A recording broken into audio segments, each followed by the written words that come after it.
saludo fraterno a todos los amigos televidentes que nos siguen en la República Dominicana y a través de nuestra plataforma digital al mundo. Abogado, Justicia y Sociedad ya está en el aire.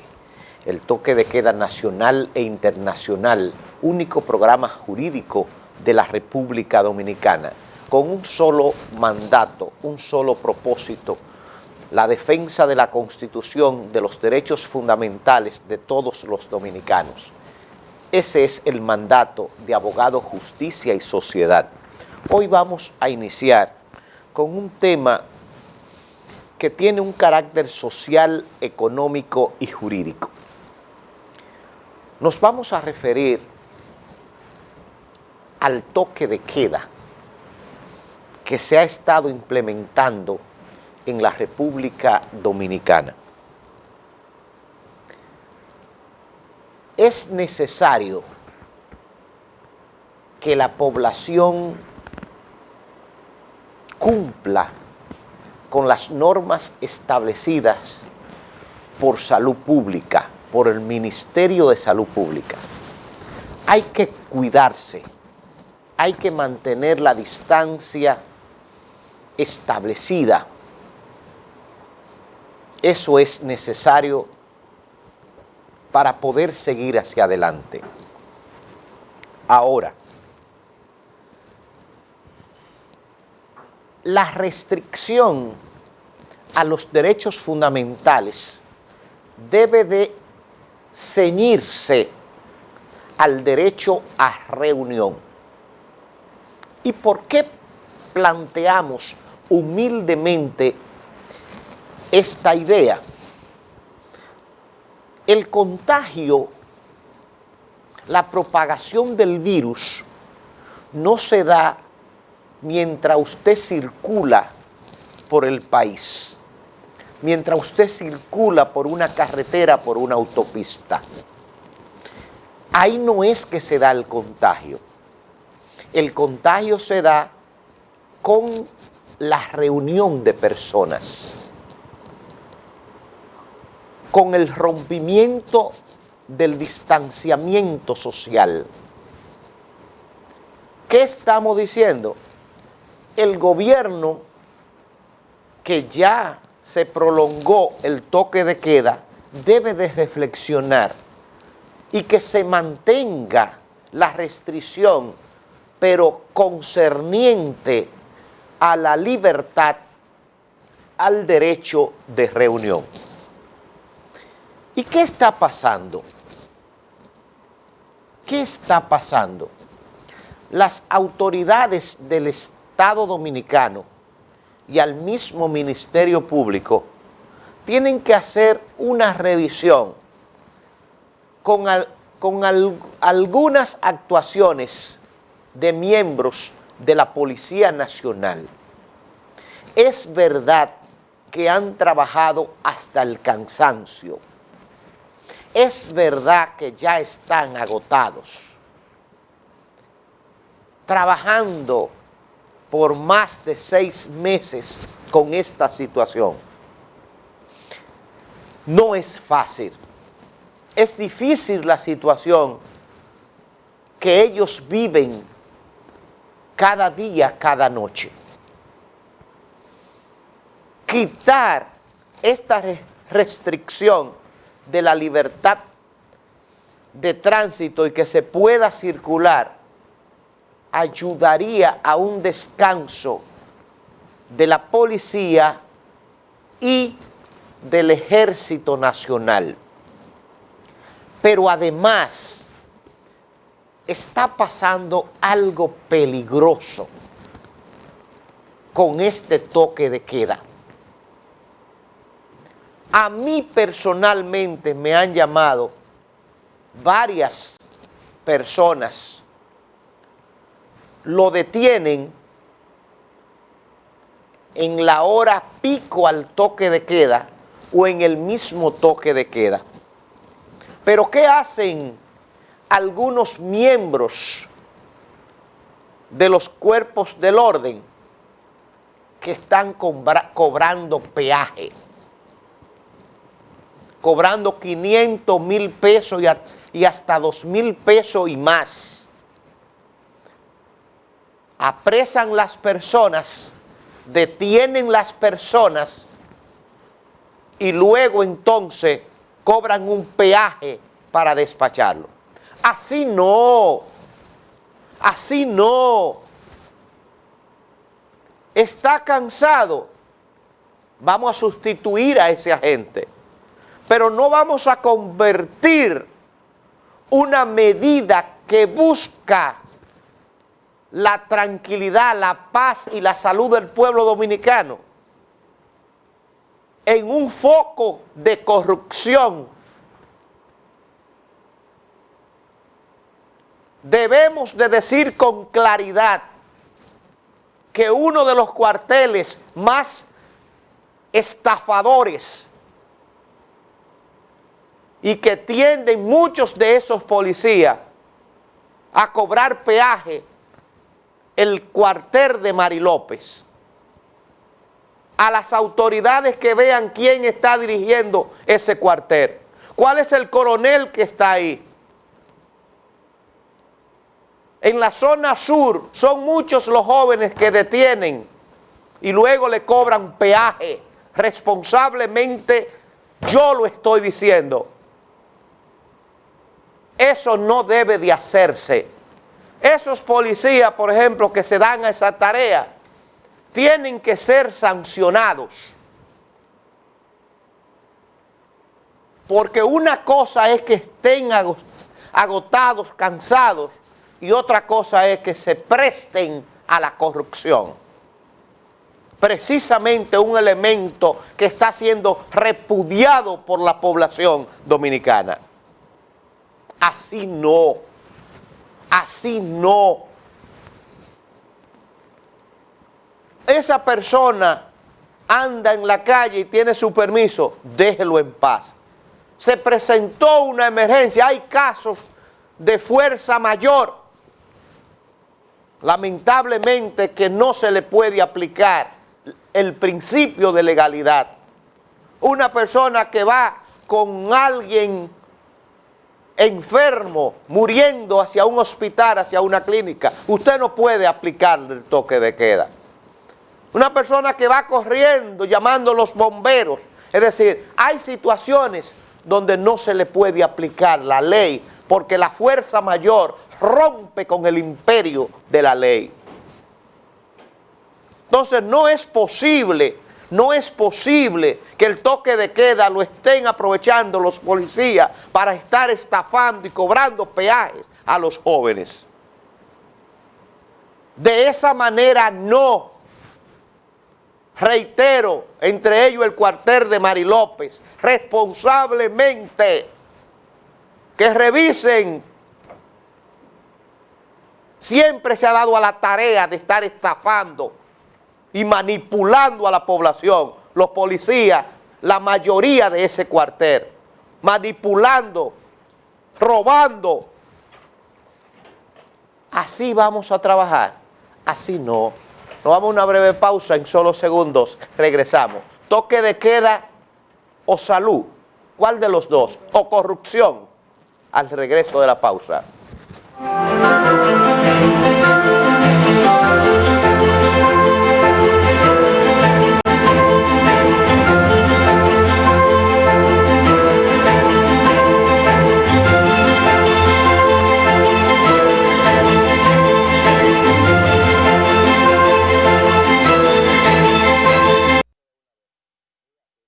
¿No pagas a su mujer?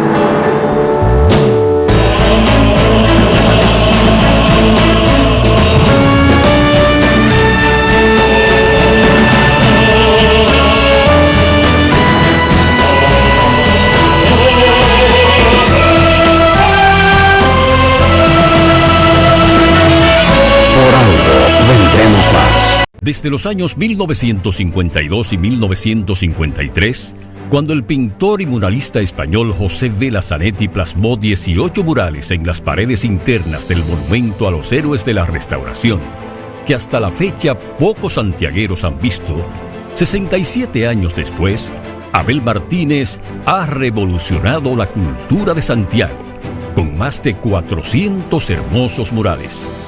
La gran diferencia entre el ayer y hoy es que las obras son una muestra popular que vive de forma permanente en los muros y paredes de nuestra ciudad. Una galería de arte que es patrimonio cultural de Santiago. Nunca antes se había generado tanto interés por la ciudad de Santiago. Los murales de ciudad han atraído a visitantes de muchas partes del mundo. Las grandes cadenas de televisión hispana en los Estados Unidos y de otros países han destacado en amplios reportajes la gran riqueza de la ruta cultural, que resalta las grandes figuras del arte.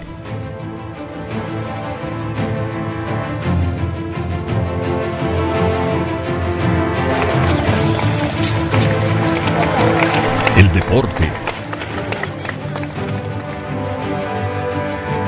el cine,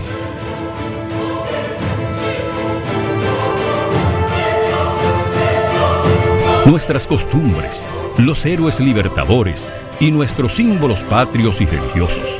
Más de una veintena de embajadores acreditados en la República Dominicana visitaron a Santiago, marcando un hito haciendo el recorrido de la frecuentada Ruta de la Cultura. También lo hicieron rectores de universidades de naciones hermanas y destacados urbanistas de todo el país. Hoy la ciudad de Santiago, la más limpia y ordenada del país, respira cultura y resalta a sus grandes figuras. Abel Martínez, 4 años de una gestión que marca el antes y el después de la cultura de Santiago.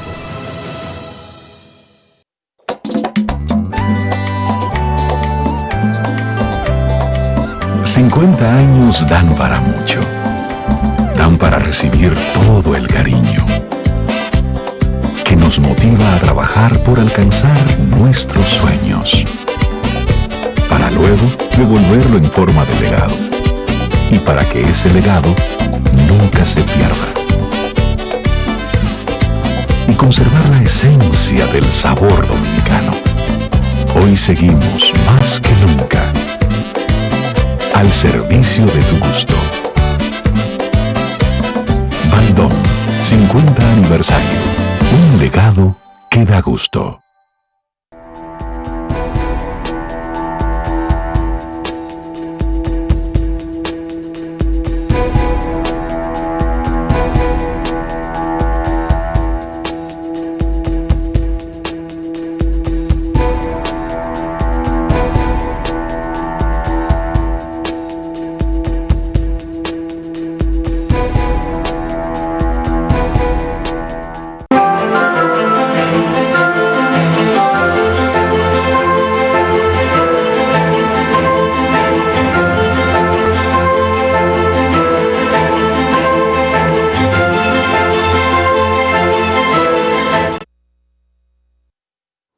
Señores, gracias por continuar con nosotros.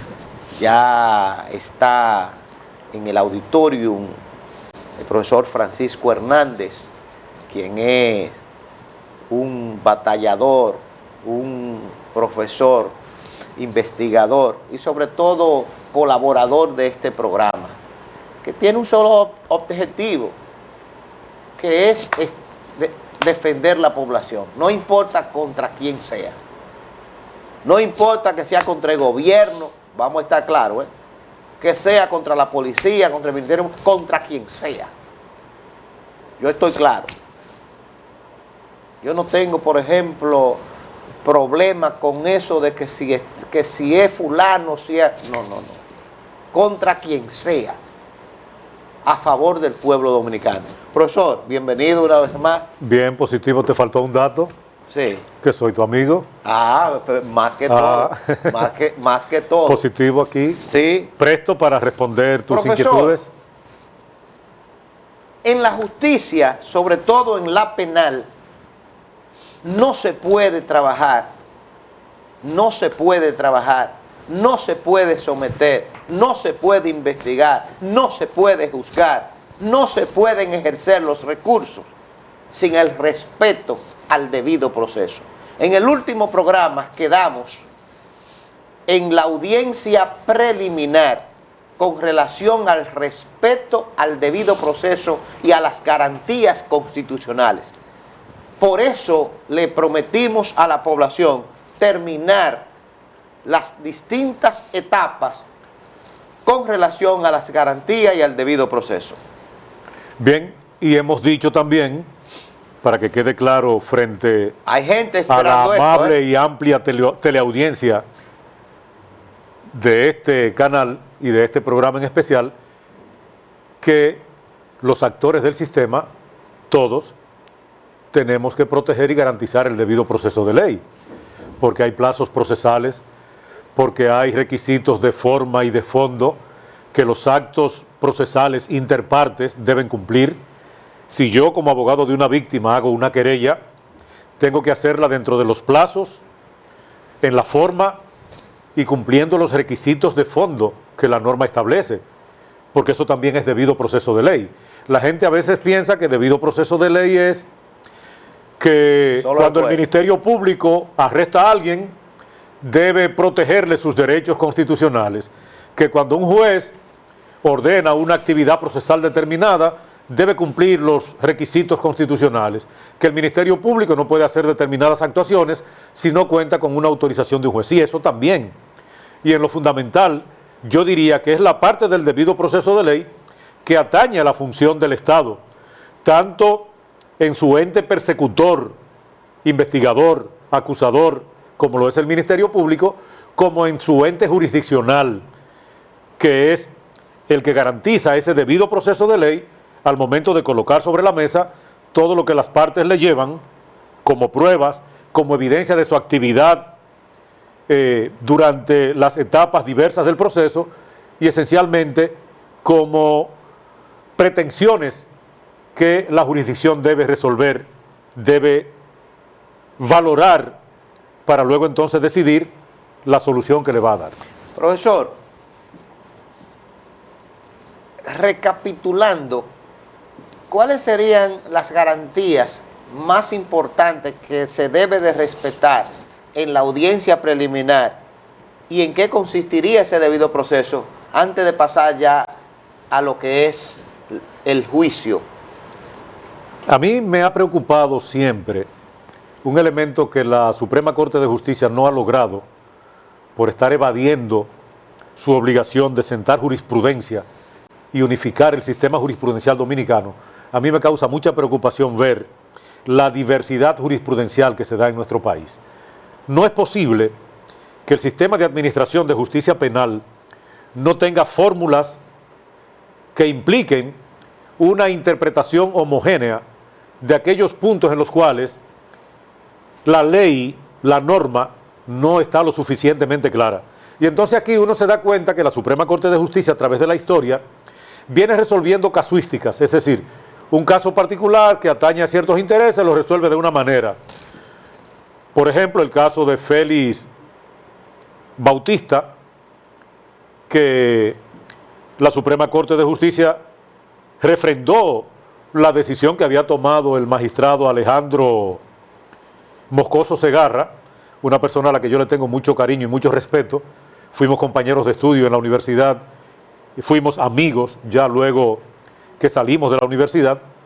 Y Alejandro Moscoso Segarra hizo un conjunto de interpretaciones que atañen al debido proceso de ley, como por ejemplo, cuando en su oportunidad el Ministerio Público pidió a la Superintendencia de Banco informaciones sobre los movimientos financieros, sobre los movimientos bancarios de Félix Bautista, el magistrado Alejandro Moscoso Segarra interpretó que esas solicitudes no estuvieron hechas de manera regular. ¿Por qué?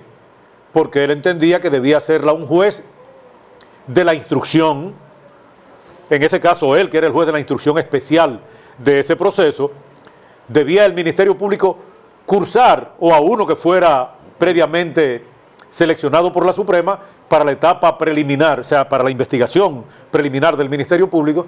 Y entonces él decía que se trataba de actuaciones procesales que implicaban una especie de alteración de lo que es el principio de intimidad, de privacidad de la persona, porque mis cuentas bancarias son parte de mi intimidad, de mi privacidad. Y entonces él anuló todas esas pruebas y eso lo confirmó la Cámara Penal de la Suprema Corte de Justicia, la Sala Penal de la Suprema Corte de Justicia. Digo yo, pero qué bien. Ahora bien, ¿se comporta igual el sistema de administración de justicia penal para todos los casos?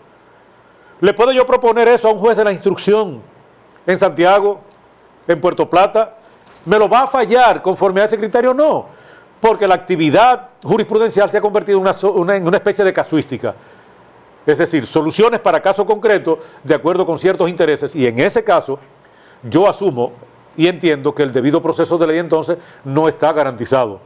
Y no está garantizado porque falta esa pujanza, esa solidez de la función jurisprudencial. Es decir, que esa actividad jurisdiccional del Estado, con una Suprema Corte de Justicia cuya segunda sala, que es la sala penal, esté presta a atender y resolver todos aquellos asuntos que inclusive puede resolver de oficio cuando se le cursa un recurso porque tiene naturaleza constitucional, que en lugar de estar evadiendo su responsabilidad, en una primera etapa declarando inadmisibles casi todos los recursos de casación que le llegaban, hasta que el Tribunal Constitucional le bajó la pesada y le dijo, no, un momento, o simplemente declarándolo inadmisible luego de juzgar el fondo, para no convocar una audiencia y dejarlo resuelto y punto y ya.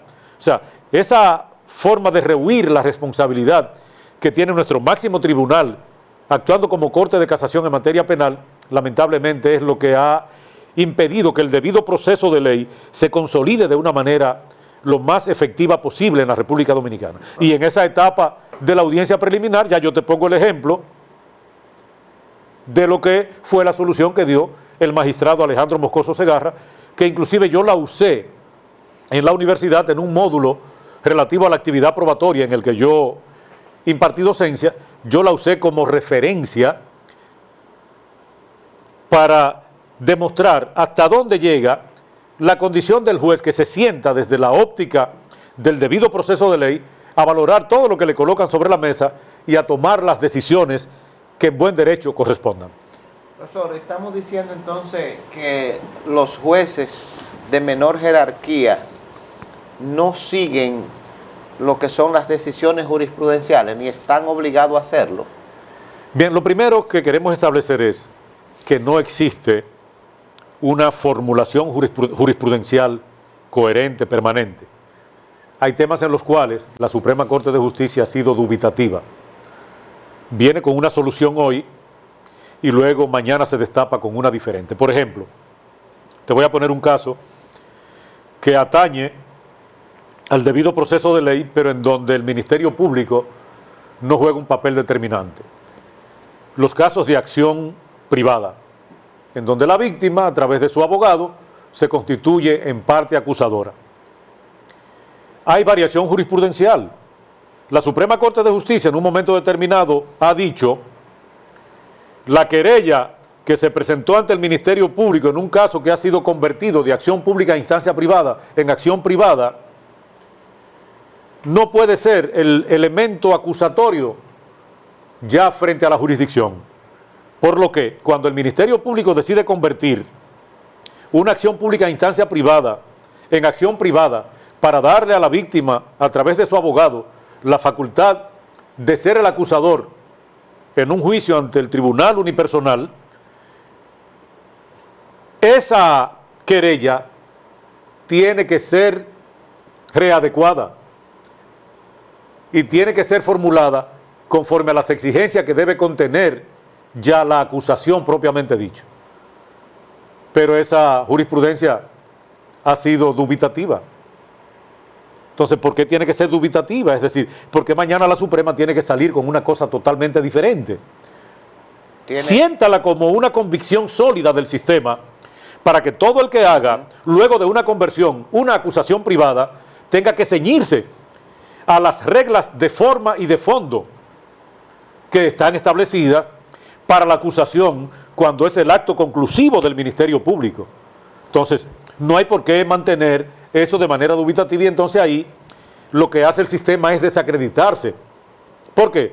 Porque el debido proceso de ley no es una formulación teórica que pueda tener asidero práctico en algunos aspectos y en otros no. No, el debido proceso de ley son el conjunto de garantías formales que la Constitución de la República, que el Código Procesal Penal en sus primeros 28 artículos y que otras formulaciones del propio Código Procesal Penal en artículos que también tienen un matiz constitucional, pero que no están en esa primera parte, que es la de la constitucionalización per se, que todo eso se deba cumplir de manera efectiva, severa, sin importar contra quién sea la decisión que se tome, cuando el debido proceso de ley no ha sido cumplido de manera clara y efectiva. Esa es la realidad. Profesor, vamos a ver ya en el juicio de fondo cuáles son las principales garantías para que debe de cumplirse en este juicio,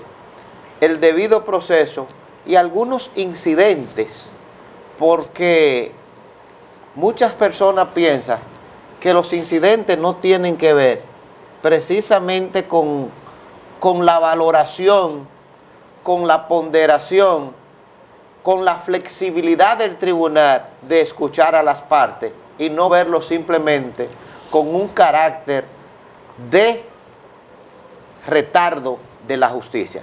Pero amigos televidentes, no se muevan. Al regreso de la pausa tenemos las respuestas.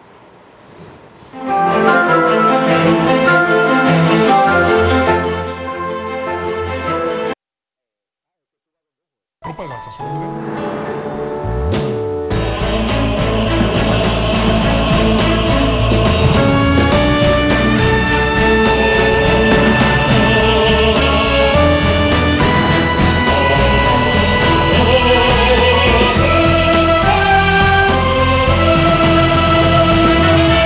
Por algo vendremos más. Desde los años 1952 y 1953, cuando el pintor y muralista español José Vela Zanetti plasmó 18 murales en las paredes internas del monumento a los héroes de la Restauración, que hasta la fecha pocos santiagueros han visto, 67 años después, Abel Martínez ha revolucionado la cultura de Santiago, con más de 400 hermosos murales. La gran diferencia entre el ayer y hoy es que las obras son una muestra popular que vive de forma permanente en los muros y paredes de nuestra ciudad. Una galería de arte que es patrimonio cultural de Santiago. Nunca antes se había generado tanto interés por la ciudad de Santiago. Los murales de ciudad han atraído a visitantes de muchas partes del mundo. Las grandes cadenas de televisión hispana en los Estados Unidos y de otros países han destacado en amplios reportajes la gran riqueza de la ruta cultural, que resalta las grandes figuras del arte.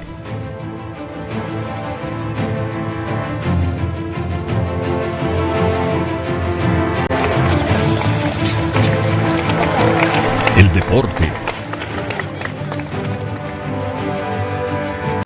El cine.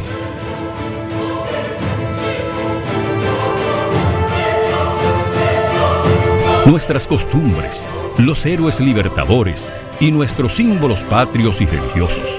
Más de una veintena de embajadores acreditados en la República Dominicana visitaron a Santiago, marcando un hito haciendo el recorrido de la frecuentada Ruta de la Cultura. También lo hicieron rectores de universidades de naciones hermanas y destacados urbanistas de todo el país. Hoy la ciudad de Santiago, la más limpia y ordenada del país, respira cultura y resalta a sus grandes figuras. Abel Martínez, 4 años de una gestión que marca el antes y el después de la cultura de Santiago.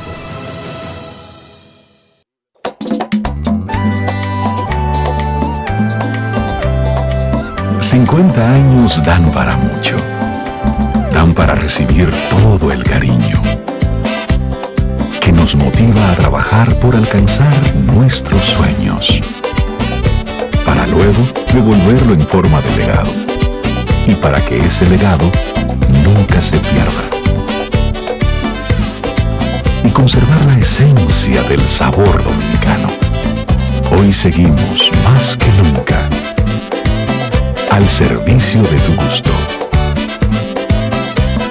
Baldón, 50 aniversario. Un legado que da gusto.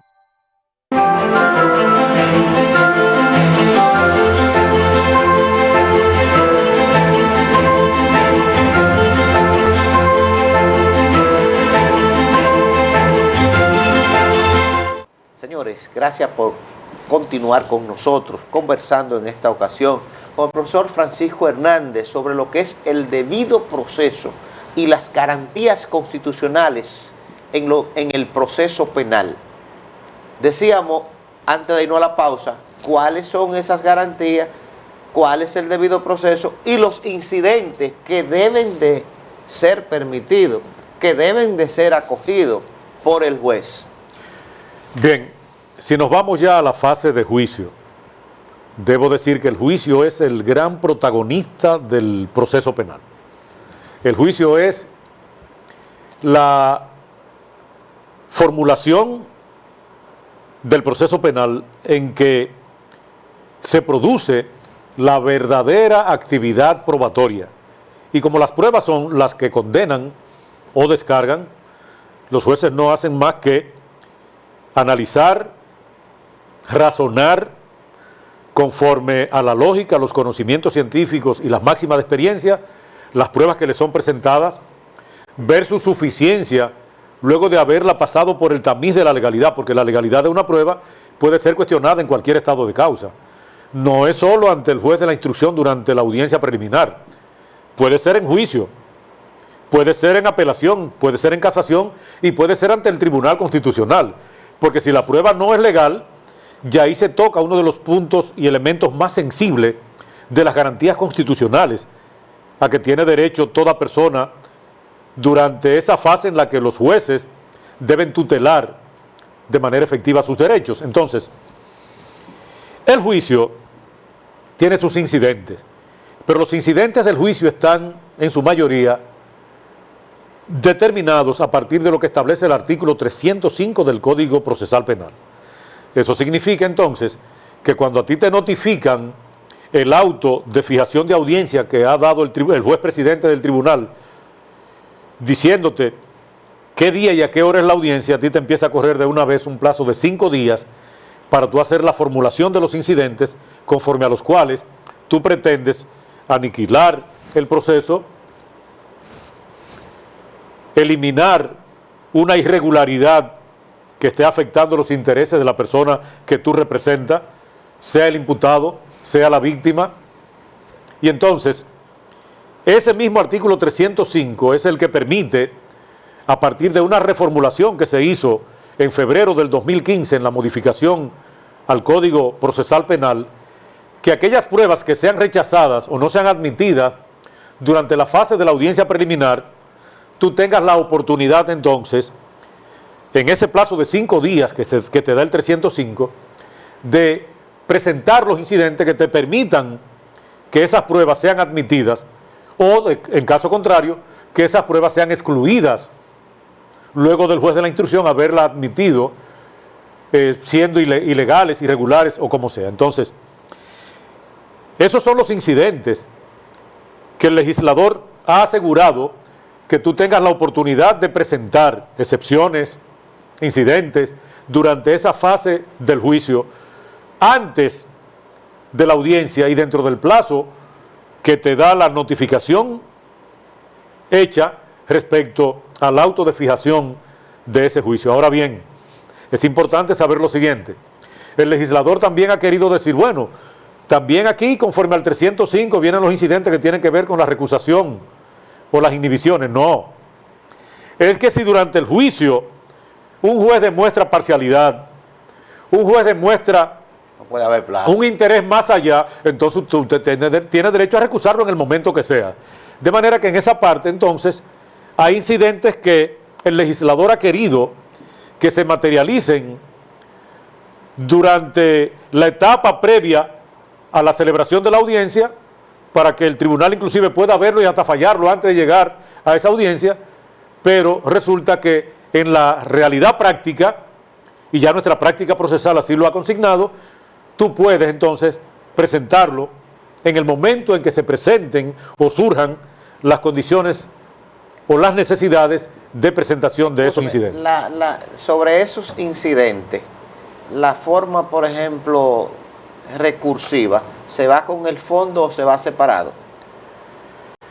Bien. Es decir, presento un todo incidente. depende de la estrategia del abogado, porque tú presentas un incidente y te lo rechazan y tú lo recurres en oposición. y el juez ahí mismo te lo va a fallar. Pero ¿qué resulta? Que la oposición es una entelequia del sistema.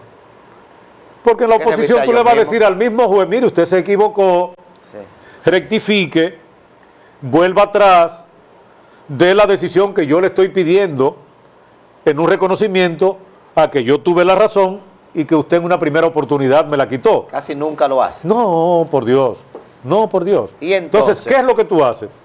Que cada vez que te rechazan un incidente importante, como por ejemplo, que eso no tiene tú que presentarlo conforme al 305. Yo me reservo los incidentes sobre las pruebas, cuando las pruebas son ilegales, para el momento que yo quiera durante el juicio. Entonces yo voy y presento una solicitud en el momento en que esa prueba está siendo presentada para la exclusión de esa prueba porque es ilegal. Me lo rechazan. Entonces, ¿qué es lo que yo hago? Que digo, aquí tengo el primer motivo de mi recurso de apelación si la sentencia es adversa. Es decir, cada incidente que te rechacen, basado en el debido proceso de ley, es un medio de apelación o de casación. Si es el caso. No recurre a la oposición, sino que lo deja como estrategia para la apelación. Tomo nota de lo que es mi primer medio de apelación, mi segundo medio de apelación, y si estamos en apelación, entonces ya yo sé tiene el conjunto. Que exacto, que esos son ya medios para la casación. Y esa es la realidad, no es otra. ¿Por qué? Porque todo aquello que el juez de la instrucción te rechazó en un primer momento, en materia de, por ejemplo, de prueba, exclusión probatoria por ilegalidad, tú lo puedes pedir en cualquier momento al juez o al tribunal de juicio, y pueden ser también medios de tus recursos o motivos de tus recursos de apelación. Entonces esa es la realidad en la que yo fundamento y baso mi estrategia de defensa, y le sugiero a todo el que pueda practicarlo de esa manera que lo haga. ¿Por qué? Porque en la medida en que tú vas acumulando soluciones negativas frente a incidentes que tienen una buena basamenta legal o constitucional, en esa medida tú le vas dando fuerza a tu acción recursiva en el momento en que tú la vas a producir, porque cada una de esas actuaciones procesales que tú procuraste para lograr que la jurisdicción enmendara un error que implica una violación al debido proceso, pues ya es un medio que te le va a dar fuerza. Y si mañana te condenan a ese imputado que tú defiendes, o si mañana descargan al imputado contra el cual tú presentaste una acusación, esos rechazos sobre asuntos planteados de manera correcta, objetiva, basado en el debido proceso de ley, son los que te van a permitir a ti sustentar un buen recurso de apelación. En el fondo, ¿qué sería el debido proceso? Bueno, ¿Y cuáles serían las principales garantías a respetar en este juicio? En el fondo, el debido proceso de ley... Escúchame, como síntesis para el pueblo en general. Sí. El debido proceso de ley... En el fondo. Implica, a partir de la actuación de la jurisdicción, porque vuelvo y te repito, yo soy garante del debido proceso de ley cada vez que yo redacto un acto, como una querella, una constitución en actor civil, una acusación privada. Y lo es el Ministerio Público cada vez que realiza una de las actuaciones que la ley pone a su cargo. Porque lo que el juez va a verificar mañana, lo que el tribunal va a verificar mañana es si se cumplió el debido proceso de ley en mis actuaciones como parte activa de un proceso o como representante de la parte activa de un proceso con una querella, con una acción civil o con el acto conclusivo del Ministerio Público.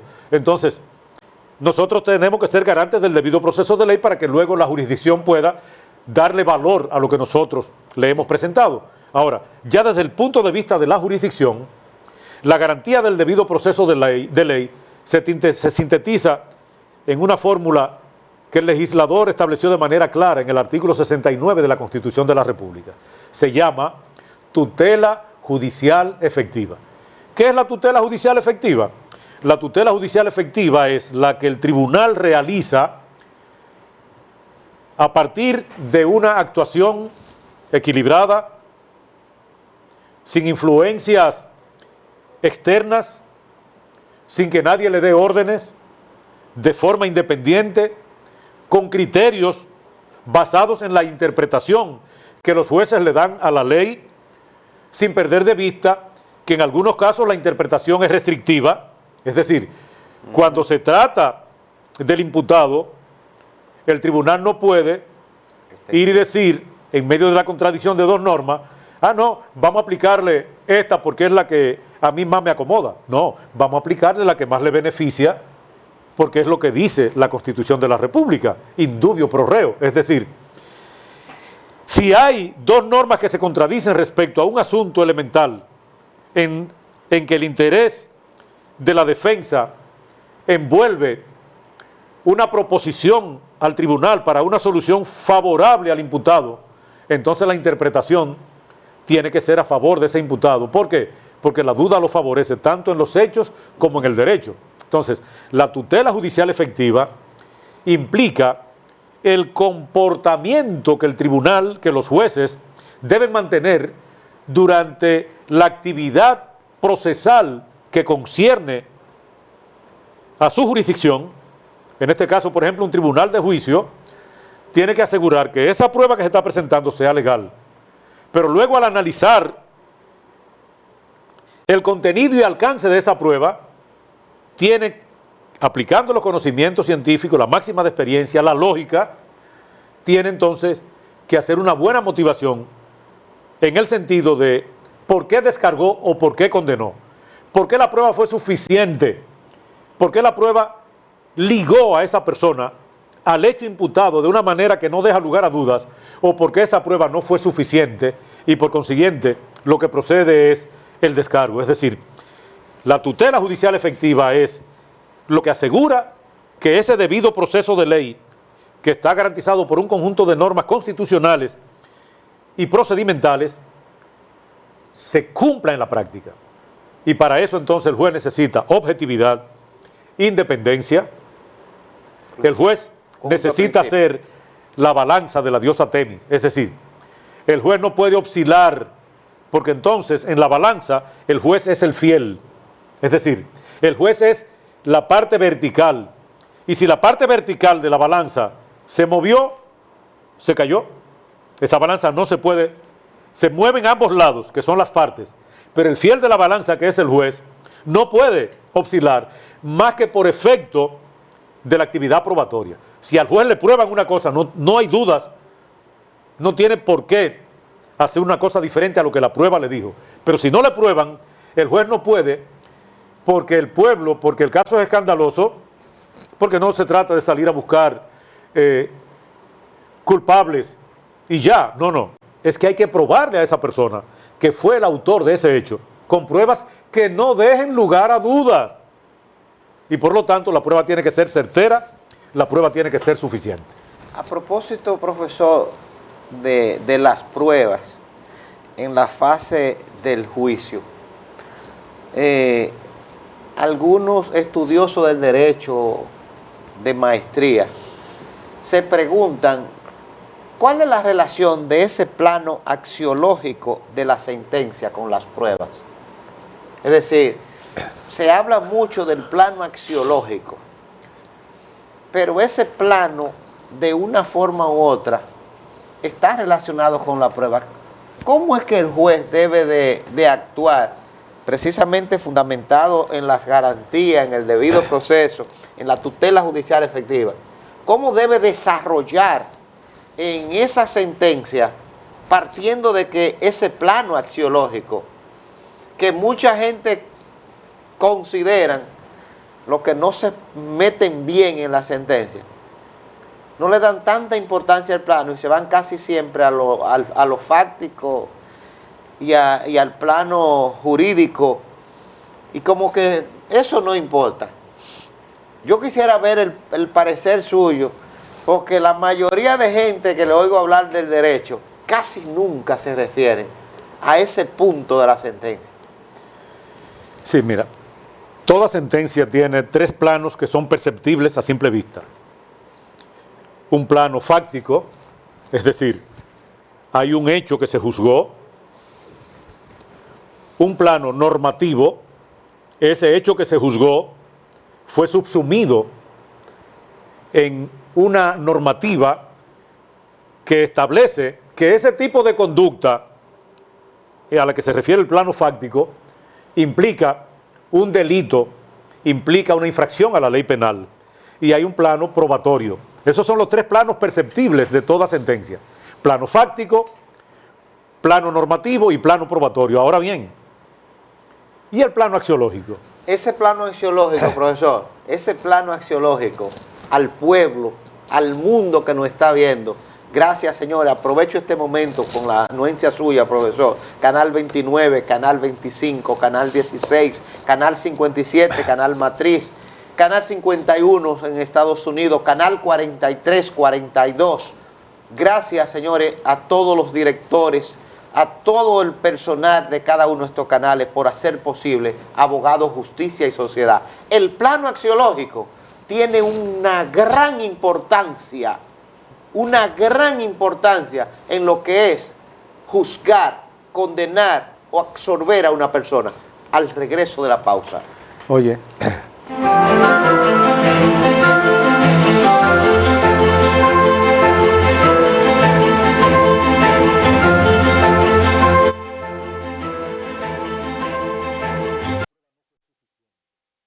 ¿No pagas a su orden?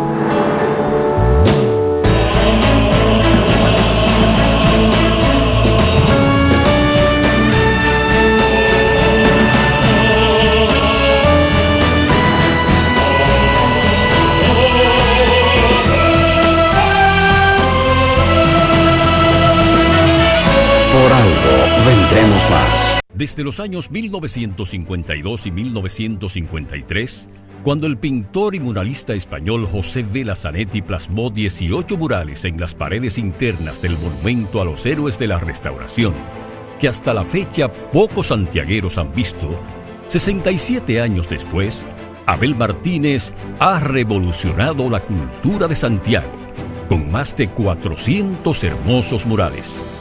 La gran diferencia entre el ayer y hoy es que las obras son una muestra popular que vive de forma permanente en los muros y paredes de nuestra ciudad. Una galería de arte que es patrimonio cultural de Santiago. Nunca antes se había generado tanto interés por la ciudad de Santiago. Los murales de ciudad han atraído a visitantes de muchas partes del mundo.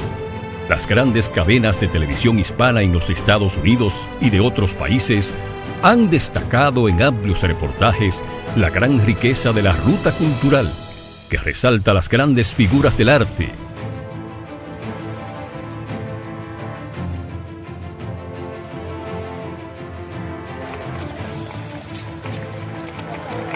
El deporte, el cine,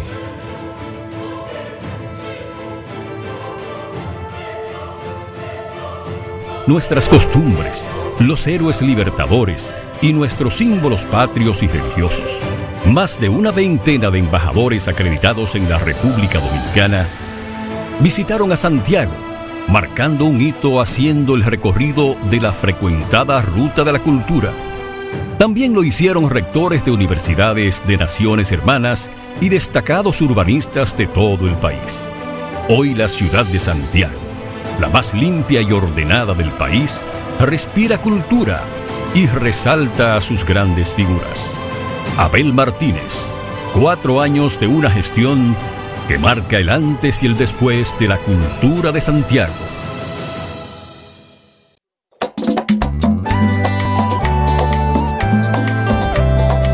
$50 años dan para mucho. Dan para recibir todo el cariño que nos motiva a trabajar por alcanzar nuestros sueños, para luego devolverlo en forma de legado, y para que ese legado nunca se pierda, y conservar la esencia del sabor dominicano. Hoy seguimos más que nunca al servicio de tu gusto. Baldón, 50 aniversario. Un legado que da gusto.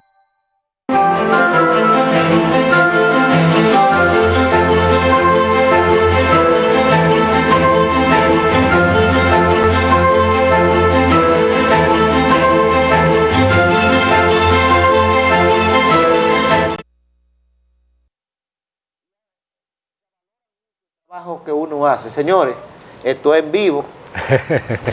Esto es en vivo, la valoración de la prueba, pero decíamos antes de irnos a la pausa, ¿qué valoración se puede hacer?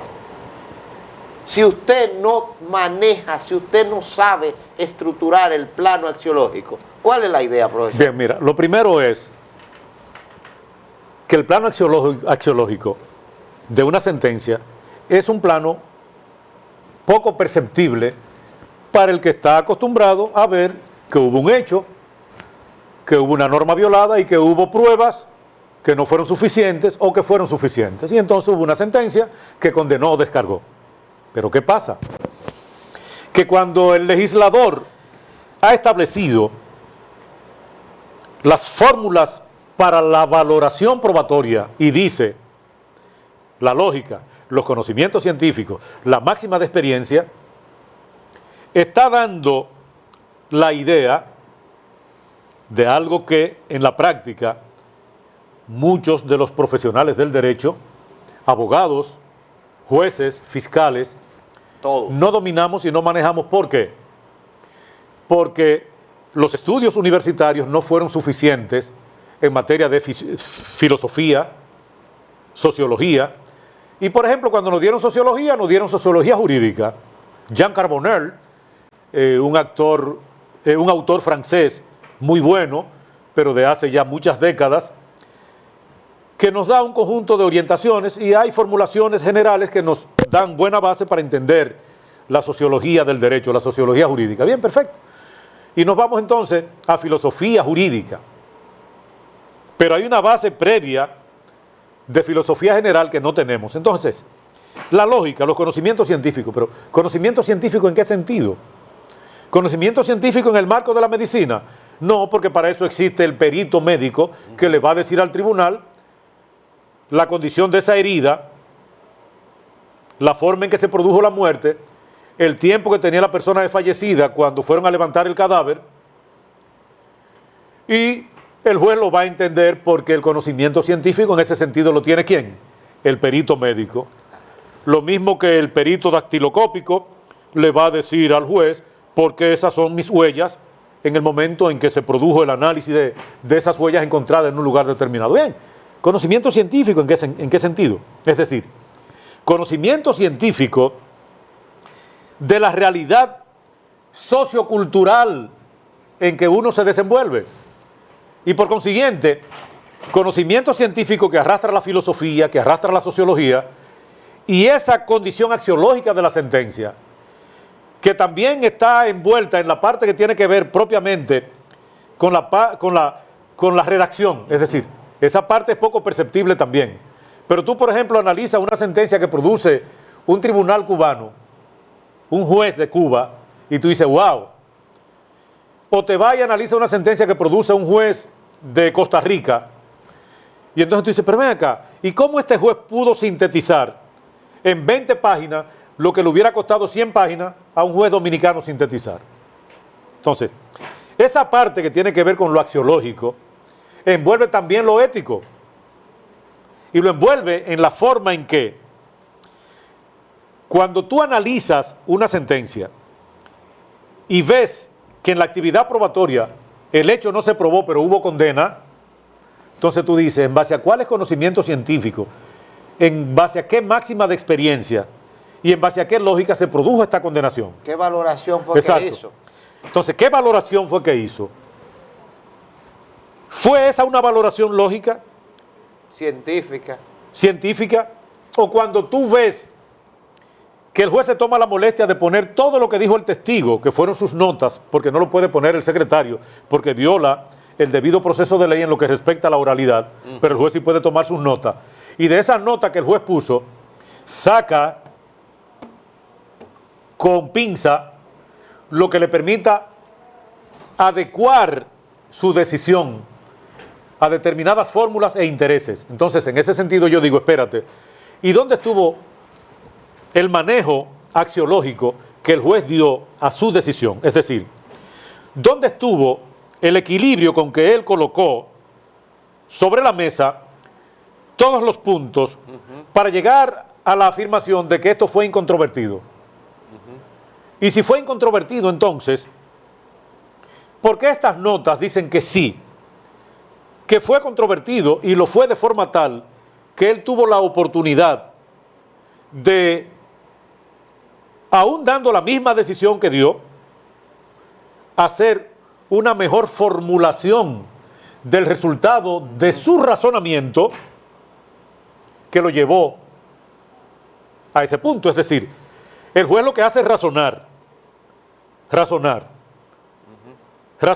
al momento de producir la adecuación de la calificación jurídica, es decir, al momento de decir, este hecho se corresponde con esta norma, y decir, como este no se corresponde con aquella, entonces esa norma la sacamos y variamos la calificación jurídica, es decir, ya no es homicidio agravado porque no hubo premeditación, no hubo acechanza, es homicidio simple. Ok, perfecto. Tú me estás haciendo un análisis en el momento de tú tomar esos hechos y llevarlo a esa normativa que el Ministerio Público dijo que él violó, y al producir esa subsunción, entonces tú como juez has valorado que no se produjeron las circunstancias agravantes, y ya por consiguiente tú varías esa calificación. Ok, hiciste un análisis lógico y a lo mejor lo formulaste de una manera bien objetiva y clara y va a ser entendible. Ahora bien, y si nos vamos al conjunto de pruebas respecto a lo esencial, ¿cometió o no ese imputado ese hecho?